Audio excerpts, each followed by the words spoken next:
इंदौर में 6 सूत्री मांगों को लेकर जूनियर डॉक्टरों का हड़ताल जारी है। प्रदेश सहित इंदौर में जूनियर डॉक्टरों द्वारा तीसरे दिन भी हड़ताल करते हुए अपनी 6 सूत्री मांगों को पूरा करने की मांग की। साथ ही उन्होंने भोपाल में जूनियर डॉक्टर के घर पर हुए अमानवीय व्यवहार को लेकर सरकार सहित प्रशासन पर भी सवालिया निशान खड़े किए। इंदौर में जूनियर डॉक्टरों द्वारा तीसरे दिन भी सभी स्वास्थ्य सेवाएं बंद कर हड़ताल की गई। हड़ताल के अलावा कौन सा मुद्दा है आपके पास अभी? हाँ, आज हड़ताल का तीसरा दिन है। आप लोगों ने देखा होगा कि अभी जो 2 दिन गए हैं उसमें कोई इस तरह का प्रोटेस्ट नहीं हुआ था। शांतिपूर्वक लोगों ने, रेजिडेंट्स ने सिर्फ अपने काम बंद करके रखे। कल रात को मध्य प्रदेश सरकार द्वारा, पुलिस द्वारा एक बहुत घृणात्मक कार्रवाई हुई है।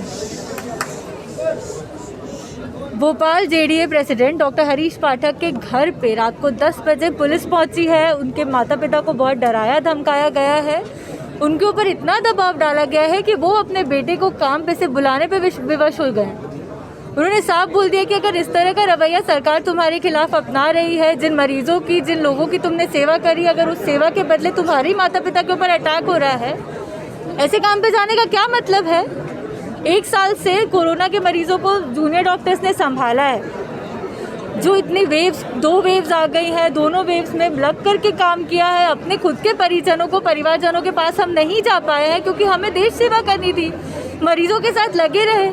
उसके एवज में अगर सरकार हमारे घर वालों के ऊपर इस तरह का व्यक्तिगत अटैक करती है, इस तरह की से रवैया अपनाती है, तो हम विवश हैं कि अब तो बिल्कुल हम पीछे नहीं हटने वाले हैं।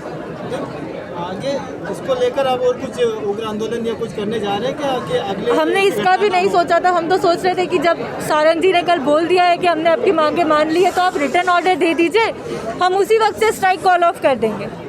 लेकिन कल जब उन्होंने ऐसा किया तो हम इस यहाँ तक आने पे विवश हुए हैं। अगर आगे उनका रवैया ऐसा ही रहता या उन्होंने और भी कुछ करा तो हम सड़कों पे आने के लिए विवश रहेंगे। हम और भी कड़े कदम उठाने के लिए विवश हो सकते हैं। हमारी सरकार से यही विनती है कि आपने जो कल सारंग जी ने स्टेटमेंट दिया है, तो वो अपनी तरफ से जनता और हमारी ब्लैकमेलिंग बंद करें और हमारे लिए जो उन्होंने 4 आदेश मांगे उनका रिटर्न ऑर्डर हमारे सामने प्रस्तुत कर दे। बस आपने हमारी जगह दूसरे पद्धति वालों को नियुक्त करने में तो रातों रात ऑर्डर्स निकाल दिए। हमारी बातचीत 6 महीनों से जारी है। आपके पास 6 महीनों में समय नहीं मिला कुछ भी करने का। हमारा बस इतना ही सवाल है। हम सारे जूनियर डॉक्टर्स जो हैं इस बात को लेकर बहुत ज़्यादा आहत है। आपकी जो 6 सूत्री मांगों में से कुछ मांगे आपकी शायद मान चुके हैं, ऐसा उन्होंने बोला है, लेकिन इसका रिटर्न ऑर्डर नहीं आया है। हम भी यही चाह रहे हैं कि आपने जो मांगे मानी है आप हमें बता दें और उसके लिए रिटर्न ऑर्डर पेश कर दें। हम उसी वक्त, उसी क्षण से अपनी स्ट्राइक कॉल ऑफ करके अपनी ड्यूटीज ज्वाइन कर लें। आपको पता नहीं कौन सी 4 मांगे जो? नहीं, हमें नहीं पता हमारी कौन सी 4 मांगे मानी गई है। हमारे पास रिटर्न ऑर्डर्स नहीं आए। हमने किसी ने भी उसका रिटर्न ऑर्डर नहीं देखा है, ना वो हमारे साथ ऐसा हो रहा है कि 4 मांगे मानी गई हैं।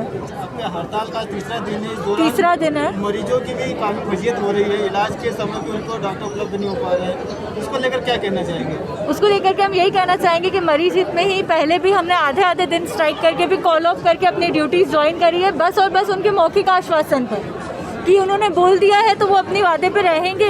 इसी चक्कर में हम लोगों ने अपनी ड्यूटीज ज्वाइन करी। लेकिन आज 6 मई वाली जो लास्ट इंसिडेंट है उसको 1 महीना होने को आया है और जो ये बातचीत का सिलसिला है इसको 6 महीने होने को आया है। अब जब अगर अभी भी लोगों का नुकसान हो रहा है, मरीजों को नुकसान हो रहा है, इसकी पूरी जिम्मेदारी सरकार की है। हमारा कोई लेना देना नहीं है। हम मजबूर हैं इस तरह की चीज़ें करने के लिए। इसकी पूरी जिम्मेदारी सरकार की ही होती है। जो नुकसान हो रहा है, जो नुकसान होगा, जो नुकसान होने वाला है, सबकी जिम्मेदारी सिर्फ और सिर्फ सरकार की है, उनकी नीतियों की है। क्या लगता है जिस तरह से भोपाल में दबाव बनाया गया डॉक्टर पे, तो आपको लगता है कि यहाँ पे भी दबाव बनाएगी? बिल्कुल। अगर इस तरह की चीज़ें शुरू हो गई हैं तो हमें डर लग रहा है कि कल को बात हमारे ऊपर भी आ सकती है। हम इस बात से बहुत ही ज़्यादा आहत हैं और अब डर में भी है। हमारे घर वाले डरे हुए हैं।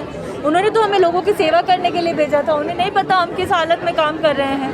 हमने सोचा सरकार से हम अपनी बातें रखते, लेकिन सरकार कोरोना वॉरियर करती रही। लेकिन उन्होंने हमें इस बारे में कोई ना तो प्रोत्साहन दिया है, ना सम्मान दिया है, बल्कि इस तरह के कार्य करके तो वो हमारी फजीहत ही उड़ा रही है। क्या आपको लगता है कि सरकार ये जानबूझ करके ऐसी कार्रवाई कर रही है आप लोगों पर?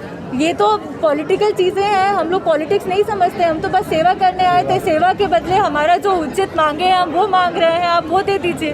बाकी की चीज़ें जो जिन्होंने उनको सरकार के तौर पे चुना है वो लोग डिसाइड करें कि अगर आपकी सरकार आपके डॉक्टर्स